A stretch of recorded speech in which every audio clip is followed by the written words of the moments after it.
Olá! A estrutura do governo brasileiro pode parecer um verdadeiro labirinto, não é mesmo? Mas hoje a gente vai entregar o mapa. Vamos desvendar juntos como essa máquina pública funciona, desde os ministérios lá em Brasília até as grandes estatais que sempre estão no noticiário. Vamos nessa?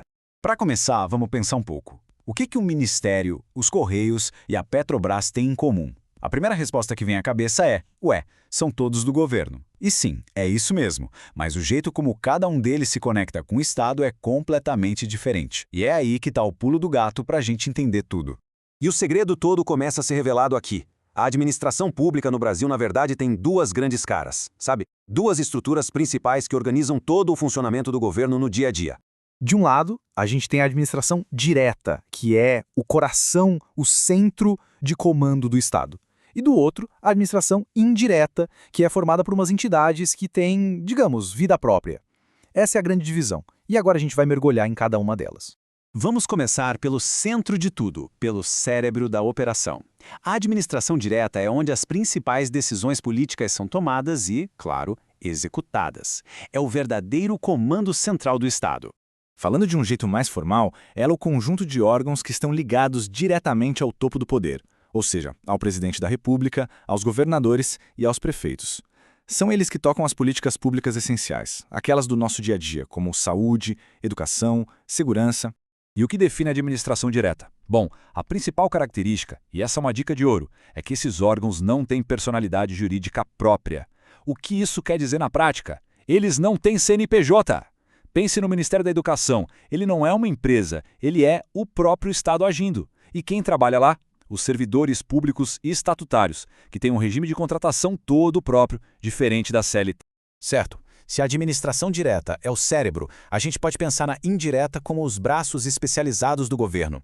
São entidades criadas para cuidar de tarefas bem específicas, muitas vezes com mais agilidade e foco. E aqui vem a virada de chave, a grande diferença. Essas entidades têm personalidade jurídica própria. Ou seja, lembra da nossa dica de ouro? Elas têm CNPJ. Elas surgem de um processo chamado descentralização. É como se o governo dissesse, olha, essa tarefa aqui é tão específica que vou criar uma entidade só para cuidar disso. Essa turma da administração indireta se divide em 4 tipos principais, cada um com seu jeitão, com seu papel. Vamos passar rapidinho por eles. Primeiro temos as autarquias. Elas fazem serviços que são a cara do Estado, mas de forma descentralizada, com mais autonomia. O exemplo mais famoso que todo mundo conhece, o INSS, que cuida da nossa aposentadoria e dos benefícios sociais.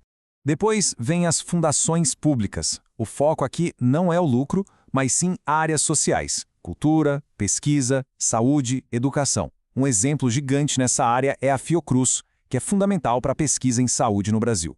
Agora a gente entra num terreno bem conhecido, o das empresas que são controladas pelo Estado. A primeira delas é a empresa pública. O nome já dá a dica, né? O capital dela é 100% público. Mesmo que ela atue na economia como uma empresa, o único dono é o Estado. O exemplo mais clássico de todos, os Correios. Certo, vamos dar um zoom nisso que a gente chama no dia a dia de estatais. Esse termo popular engloba as empresas públicas, que a gente acabou de ver, e um outro tipo muito famoso, que vive aparecendo no noticiário. Então, o ponto crucial é este. A grande diferença entre uma empresa pública e uma sociedade de economia mista está no dinheiro, no capital. Enquanto a Caixa Econômica é 100% pública, a Petrobras e o Banco do Brasil têm ações na Bolsa de Valores, ou seja, têm sócios privados. O controle, a maior parte das ações, ainda é do Estado, mas o capital é misto. E um detalhe importante, nos dois casos, os funcionários são contratados pela CLT, mas para entrar, o caminho ainda é o concurso público.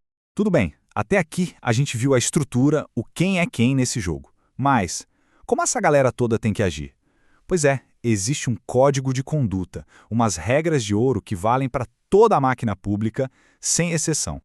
E para facilitar a nossa vida e nunca mais esquecer, existe um macete, um acrônimo bem famoso no direito, LIMPE. Cada letrinha dessa representa um dos 5 princípios que devem guiar qualquer ação do governo. Vamos lá. L de legalidade, que significa que só se pode fazer aquilo que a lei permite. I de impessoalidade, ou seja, tratar todo mundo igual, sem favoritismo. M de moralidade, que é agir com ética e honestidade. P de publicidade, porque os atos do governo devem ser transparentes. E, por fim, E de eficiência, que é buscar sempre o melhor resultado com os recursos que estão disponíveis. E o mais importante de tudo, essa bússola ética e operacional não é uma sugestão, não. Ela é obrigatória e vale para toda a estrutura, desde o ministério, lá em Brasília, até uma autarquia municipal pequenininha. Todos têm que seguir o LIMP. Chegando na reta final, fica a pergunta: mas por que saber tudo isso é importante? Porque entender essa estrutura transforma a maneira como a gente lê as notícias e entende o nosso país. Então, para a gente amarrar as ideias principais, o Estado tem um núcleo, a administração direta, e braços, a indireta. A dica de ouro é o teste do CNPJ. Se tem, é indireta, se não tem, é direta. As estatais podem ser 100% públicas ou de capital misto. E, o mais importante, todos, sem exceção, devem obedecer aos 5 princípios do LIMP. E para fechar, fica a reflexão. Com este mapa em mãos, como é que a percepção sobre o debate público muda? Da próxima vez que o noticiário falar sobre privatizações, concursos ou o orçamento do governo, a discussão toda pode parecer muito mais clara.